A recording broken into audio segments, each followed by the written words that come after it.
Hi everybody, my name's David. This is my channel, Cook Better, and recently on YouTube I have been bombarded with videos from a particular YouTube cook slash person who wants to teach you how to cook, and he goes by the name of Adam Ragusea, and he is wrong about so many things. So I just wanted to go through one of his videos with him and show you what he's wrong about. But anyway, let's just start with the video. My name is Adam, and I am not a chef. True. I am a person who cooks. I cook food for myself and my family here in our house. Cooking for a living, at least in a certain context, has become a much higher status occupation in recent years, and I think that's good in many ways. It's good when people who do laborious creative work are recognized as the gifted artisans that they are, and it's good when they're paid as such, so thumbs up to that. But the flip side is that now this thing that you and I and most normal people do as a basic component of domestic life has become not just a job, but a profession. And the card-carrying members of that guild often look upon us just cooking in our homes as though we are kind of practicing without a license. No, chefs don't do that. They don't care what you do in your home. They really don't. And I've watched 3 of his videos, and he does this in a lot, and I think 2 of the 3 that I watched of his, where he decides to make somebody the bad guy. In this case, it's chefs who apparently roam around the countryside yelling at people about their knife skills. But back to what he was saying was, it's just now become a profession. It's always been a profession. It just hasn't been looked at as honorably or nobly or however you want to phrase it until the past 20 years or so. But yeah, it's... Nowhere is this toxic dynamic more evident than in the notion that all of us who cook must have knife skills. Everyone does need knife skills across the board. If you want to cook, you should know basic things about how to use a knife, how to cut things, how to do things in a way that you end up with all of your fingers at the end of the day, unlike Mr. Ragusea here. Certain ways of handling a knife are among the He's first also things doing that a it wrong, person learns right in culinary school and or the restaurant trade. And as a result, these techniques have become the shibboleth that trained chefs use to distinguish their exalted class from the rest of us. Every group of self-important people has something like this. In the journalism world that I came from, those of us who've paid our dues working at legacy news outlets recognize our fellow club members with obscure and mostly inconsequential points of style, like using an Associated Press style abbreviation for a U.S. state as opposed to the postal abbreviation for that state, which is what most normies do. You use a postal abbreviation and we know that you're not a member of the club.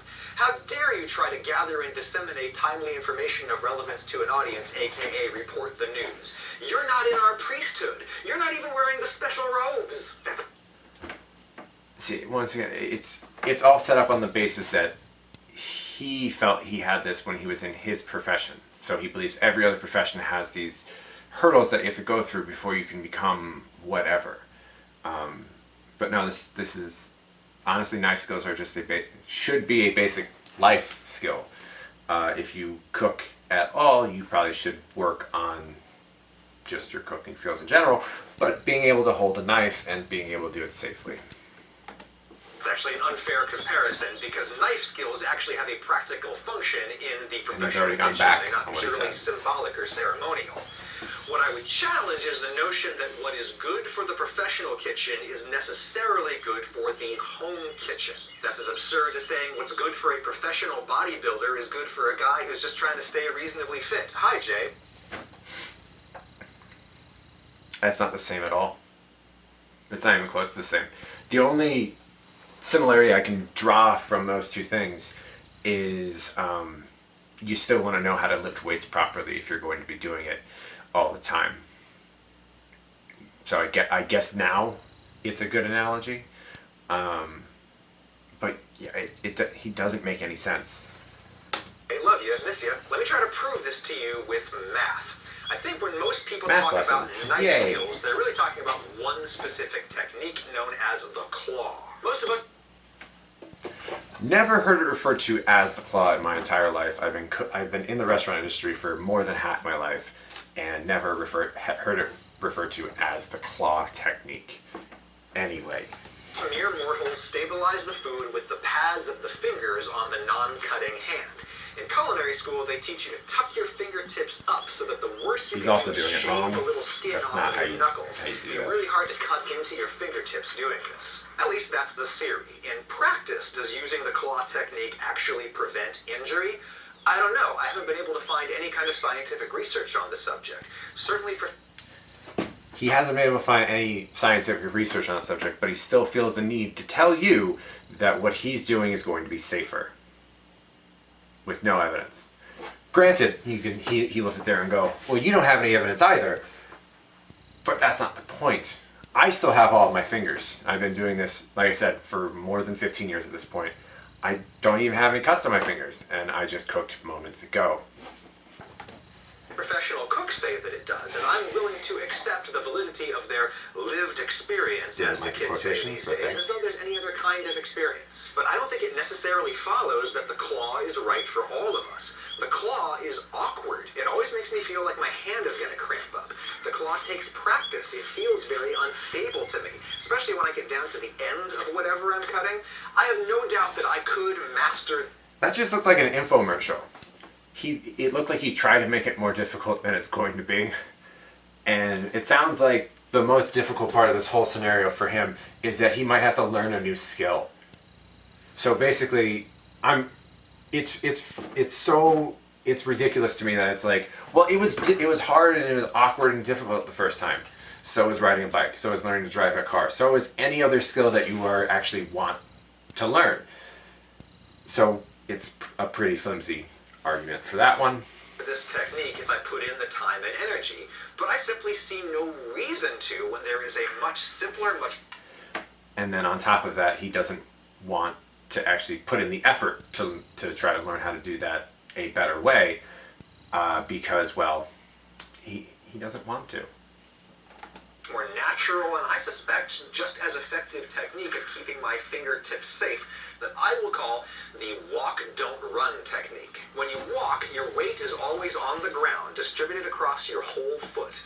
Okay, I'm going to skip past some of this because it's like a 10-minute explanation of this.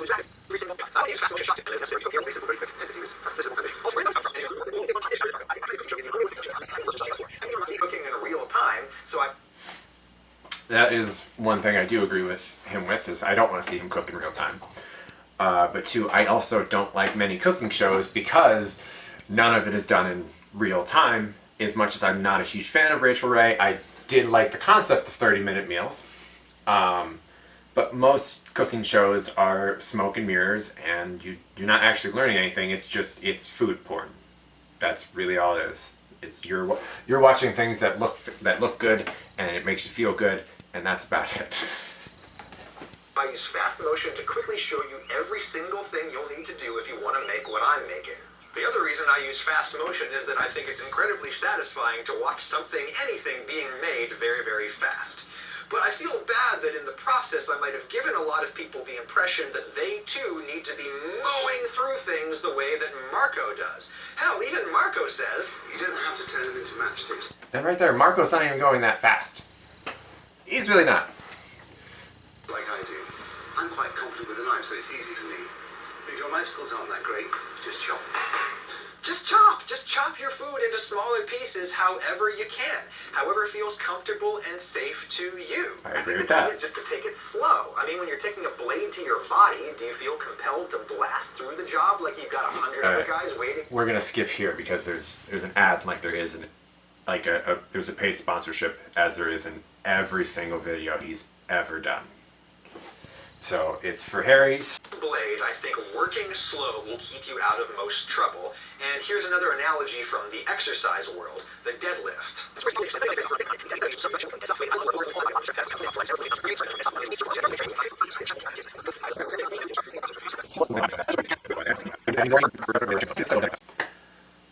But anyway. I would just naturally stop. There is, of course, a reason that professional chefs tend to use the claw and a running chop instead of doing what I do. What I do is super slow, but I only have one onion to cut up. They have to get through a 50-pound bag of onions. And here comes the math part. This half of an onion I chopped up in 35 seconds. That's by walking. This half I chopped up in 15 seconds by running. That means that I can save myself a grand total of 40 seconds on my day by using a running chop on the whole onion that I need for my dinner. Big deal. But just remember, time doesn't matter. if I were chopping 100 onions for a restaurant, 40 seconds an onion adds up to more than an hour saved. That actually is a big deal. Professionals need to cut quick. I don't, and you probably don't either. It's rather like driving. I drive like a I do also love the irony in this video where he's talking about how you don't need knife skills and he's waving a knife around the entire video. I don't think he's actually being dangerous. He's probably in somewhere where there's no one around him. But that's another one of those kitchen skills that everyone should have. You shouldn't just be wildly waving a knife around. But just so you know. grandpa, and I am proud of it because I understand math. A whole bunch of people in my neighborhood make the same basic 8-mile drive as I do every morning when I take my kid to school. It takes me about 20 minutes, which means I'm averaging 24 miles per hour, which is not bad for city traffic. And I see all these a-holes around me doing psycho demolition derby Olympics just so that they can get to the red light and start waiting a few seconds before I do. And for what? Let's say very generously that their average city traffic speed is 30 miles per hour instead of my 24. They've saved a whopping 4 minutes on their drive. Wow! Whatever will you do with all of your spare time? That's assuming that you made it there Maybe not be condescending with the rest of the 4 minutes. alive. You didn't crash and die. In contrast, if you're a long-haul trucker doing a 1,000-mile route, pushing your average highway speed from, say, 60 to 70, that's going to save you more than 2 hours. And that actually matters. It's all about scale, people. If you're doing anything remote... It's all about scale. So if you cut onions slowly once a day, every day, for an entire year, how much time does that add up to? I'm not going to do the math in my head. I'm going to do a little thing right here that'll pop up. But I'm sure it's not nothing. And if you take that same principle and you add that into all of the other ingredients you would use, or all the other ingredients in a recipe that you would have to cut, that's once again, it's gonna save you a lot of time just to do things in a more safe and a better way. remotely hazardous at a modest scale, just do it slowly. There's no point in doing it fast. Now you might be wondering, well, Adam, do you have any evidence to back up the notion that cutting slowly with your fingers out is just as safe as cutting fast with your fingers in? No, I don't have any evidence, but neither do you. I have scoured the scientific literature for any quantitative research on accidental injuries involving kitchen knives, and there's basically nothing. There's lots of research about intentional knife injuries, stabbing, suicides, that makes sense to me. There's lots of research about repetitive stress injuries involving knives. That's of great relevance to the meatpacking industry, so that makes sense to me. But what I would think is a basic area of home and occupational safety is strangely under-researched. We don't know what kinds of cutting in the kitchen tend to make people hurt themselves. The best I can do is give you some sense of what kinds of foods tend to be associated with knife injuries in the kitchen. Here in the US, we have something called the National Electronic Injury Surveillance System. It's a public database online where you can see anonymized records of hospital emergency department visits filtered by what kind of consumer product may have been involved. So here's what I downloaded. Every single ER visit in the States from 2018 involving product code 0464. That's cutlery, knives. About 7,000 incidents from 2018. So 7,000 incidents from a knife that made it to the emergency room. That's not that many. That really isn't. It's like 20 a day. That's not good math. Or is it? No, it's something like that. It's like 20 a day. The most recent year available. Each of these has what they call a narrative attached to it. And then if we look here, the first one is thumb. And then if you keep looking at it, a lot of them are elderly people. And yeah, lots of thumb, elderly, finger, finger, finger, finger. And then there's other things attached to it. This doesn't actually tell you anything. It just says that people cut themselves.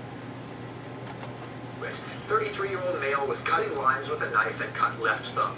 Or 56-year-old female states she was making dinner when she became angry. You know what you did. I did a little analysis of these narratives and came up with this visualization. It's linked in the description. This shows the number of times that specific foods are mentioned in these narratives about knife injuries. Most often mentioned is the generic vegetables or veggies. Right under there is avocado. 151 mentions of avocados in these ER narratives. There actually are a couple of studies about avocado cutting injuries specifically, because there really has been a sudden epidemic of such injuries accompanying the sudden popularity of the avocado here in the States. After avocado, we have the generic meat, followed by potato, onion, chicken, apple, melon. I notice a little pattern here. Lots of round, hard things. Look how high lemons... I notice another pattern here. All food is round and often slippery. So if that's the pattern that you saw, you should just look at everything around you, because almost all foods...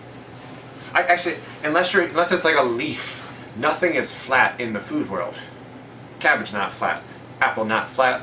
So many other things that are not flat. It's harder to find things that are flat in the food world than it would be to find things that are rounded.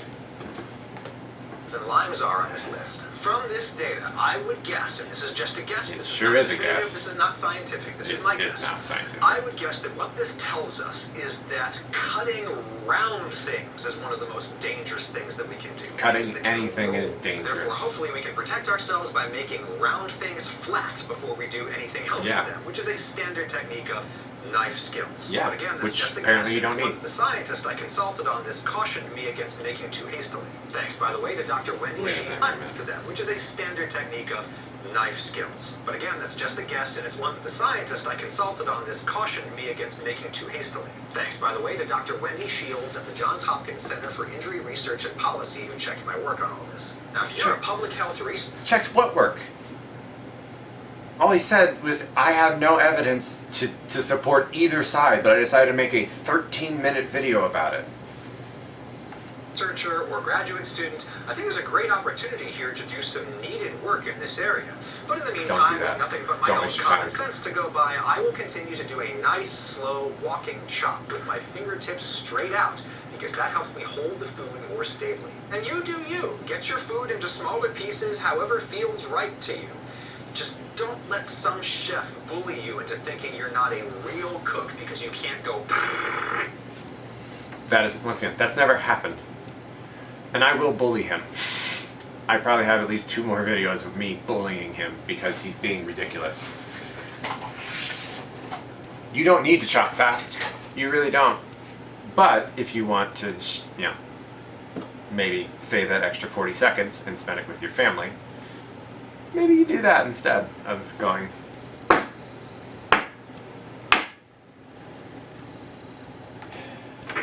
Speed kills. Arrive alive. And once again, my least favorite part about this is he uses a lot of analogies that have nothing to do with anything. He's using driving as an analogy to cooking. If you cut your food faster, it will be done faster. There's no imaginary stoplights in cooking where if you were to do it slower, it's not going to be done any... It's just, he makes no sense, and he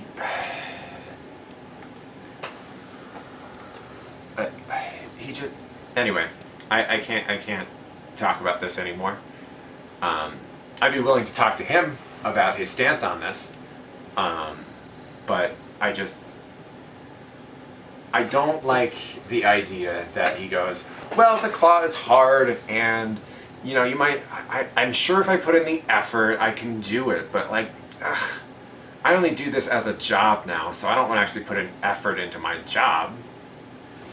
He finds reasons to complain about nothing, and then he comes to no conclusion at the end.